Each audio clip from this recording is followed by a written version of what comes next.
Hey there, you're watching Bare Knuckle Binder. Welcome to the channel. Several of you have been asking for updates on the R-170, and so I'm in Wisconsin at the moment. I flew up here to help my mom with some stuff, and so I've been working on the truck a little bit. I really haven't had much time, and actually it's been raining, and so the whole area around here is drenched. So it's not very conducive to driving this thing around because it will sink and make ruts, and it's just not a good time. But I will go over everything I've been doing to it and where it sits right now. I should be back up here in June and kind of just tuck in a lot of the stuff. All right, so it's in my little equipment row here. It's like the only thing that can actually make the M5H6 look small, it seems like, but got the 9-foot bed on it. The 9-foot bed is basically clamped to the hoist, which is welded and bolted to the frame. Excuse me, let me clarify. The hoist bed apparatus is bolted to cross members that I've welded to the frame. So it's all it's stuck to it pretty good, but it needs to be tucked in. Now, obviously, this is on Instagram. This gets the most comments. Right now, I'm running a single. I just don't have all the duals in the world. I don't have 916. This is my only set left. So I am going to put duals on this thing just to see it, but I actually designed a spacer so that thing will be tracking correctly with the front wheel, and I think it's gonna look pretty cool. I'll do a whole video about that when it happens, but right now it is running off this. I have a fuel tank for it that I have in pieces in the shop. I'm welding it all together, but it's running off this Farmall tank right now. I picked up this bumper in a junkyard years ago. I got all these extra running boards, and I'm thinking about putting running boards here because it's pretty handy for getting into the bed. This here is the cover for the battery on the passenger side. Kind of like this cover right here above the running board. In the cab, got a Grandpa Gus for mouse repellent. Not sure that's really doing anything. I did get the driver's side window in there. It's a little drier in here than normal after a rain. And of course, I did the KBS floor coating on the floor there when I was getting that ready. Looks like a cat got in here and was taking shelter. So I have to get that center floorboard. The original for this one was not in great shape. Pretty rusted out, drilled in weird ways, and one of the levers was actually bracketed to the floorboard instead of the transmission. So I've got to change that all around. This bracket I'll probably have to lower so it's not interfering with the floor pan. But temporarily I have this dash. This is the dash that came in it, but I have a much nicer dash that I randomly grabbed out of a truck in a junkyard several years ago. It does have a big gaping hole over there. I have this temporary tow cable just installed on a spare hole over there because the truck's factory tow cable is currently seized. So I've got to deal with that. New old stock gas pedal. Why not waste it on this thing? Let's see here.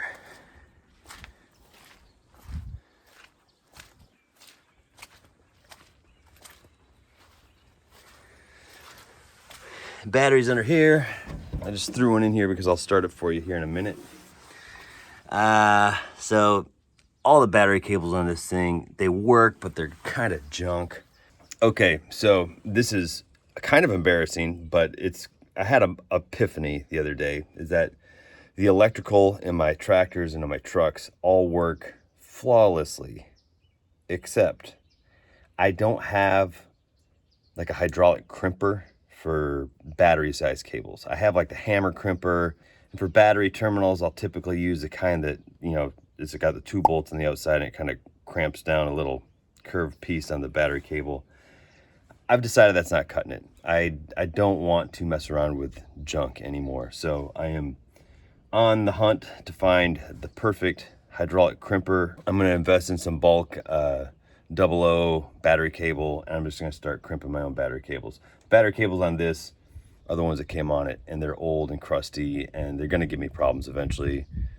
They kind of have a little bit already, but what I found out, what I really learned it on was M5H6, which I don't know if many of y'all know it, how much I've talked about it on the channel, but that truck, I bought it the day after I turned 16. And so I've been going through it a little bit while I've been home when I've had some time. And a lot of the wiring is great. I've done it in the last 5-10 years, but some of it seems to be left over from when I was a teenager, and it's rough. It's not good. And I found that the majority of that stuff was battery cables. And I'm not going to show you any of it because it's really embarrassing. But long story short, I need a battery cable crimper. I don't necessarily want to get the cheapest one off of Amazon, but I don't want to invest in like a $1,200 cable crimper. But if anybody got suggestions, leave them in the comments. I'd love to see them. Anyway, back to the truck. I don't know if I talked about it already, but I got this seat from my buddy Colin in Minnesota. And yeah, obviously it's tore up a little bit, but it's great for what I needed for this thing. I can easily sew up a cover on my industrial sewing machine like I have for the other trucks.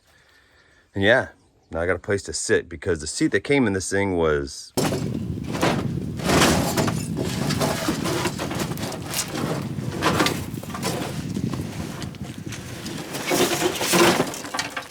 yeah. You can already see this thing sinking in the ground just because of how moist it is. She's moister than an oyster out here. I got a hitch I'm working on for this thing right now. Stay tuned for that. It's kind of the culmination of all the hitches I like to put on my trucks. It looks period correct because it's based on my 57 International I used to have when I was a kid. We've already been back here, but I still need to patch those holes. And there's a few other things. I got a better light to replace that guy.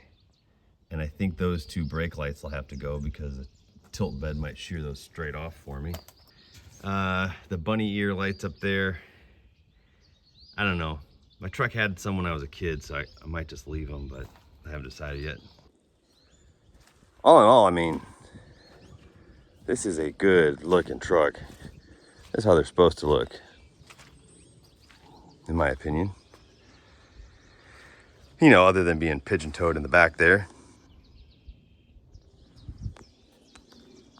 But, you know, fix it in time. And as far as the wet look, a couple videos back, I mean, I think it looks pretty good now. It's had time to just kind of mellow out. It doesn't look sopping wet or anything. It's just a clear look at all the different layers of paint the truck's been wearing over the last 7 decades. All right, let me fire this thing up for you.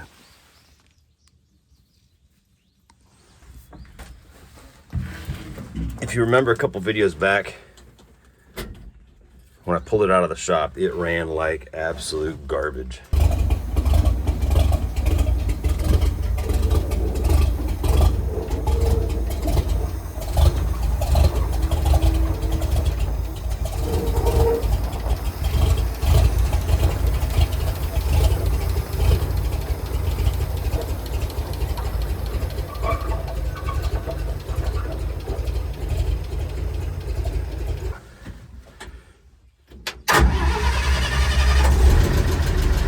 I've done some work to it. Oh, and she talks now.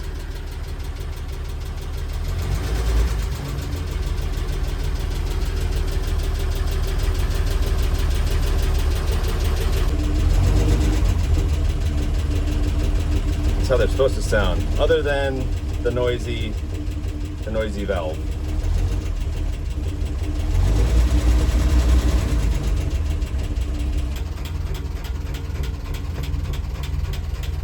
And she idles down to about 300, it sounds like. That's crazy. Love it.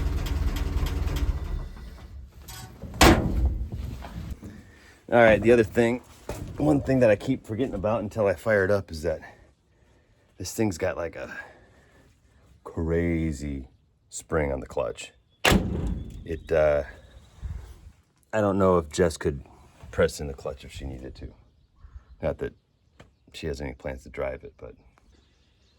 So anyway, I have a whole set of cab marker lights that I have been custom making out of some old guide lights that I'm excited to put on there. And I have an R series hood ornament. Now, a lot of the bigger trucks didn't have those hood ornaments because it was kind of considered blingy, and you know, for a work truck, it really wasn't necessary, but I wanted one. So I found one in a junkyard in Colorado when I was out there with the Holdens, and that'll go on there. All right, so also, you can see there's not a hose on that brake line to connect it.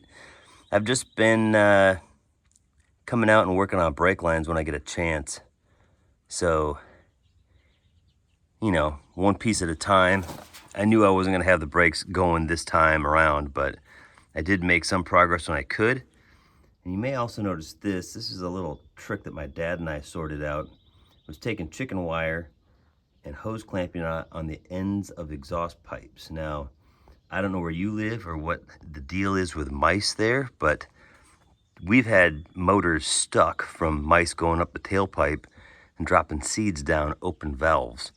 And this keeps them out, especially on trucks that sit for, you know, a few weeks or months at a time. So there's that. All right, well, it's a pretty good overview of the R-170, where we're at with it. Beautiful truck. I'm really stoked with how this thing has turned out. From how it looked when we found it as a wrecker in Iowa, this thing has really made some serious progress. So I'm thinking about putting the some bigger tires on it. We'll see. So not a long video, but it's a quick catch up. I know a lot of people, like I said, were asking about this thing because it kind of, you know, things got weird at the start of the year with my dad passing away and everything. So just wanted to catch you all up on it, and see you in the next video.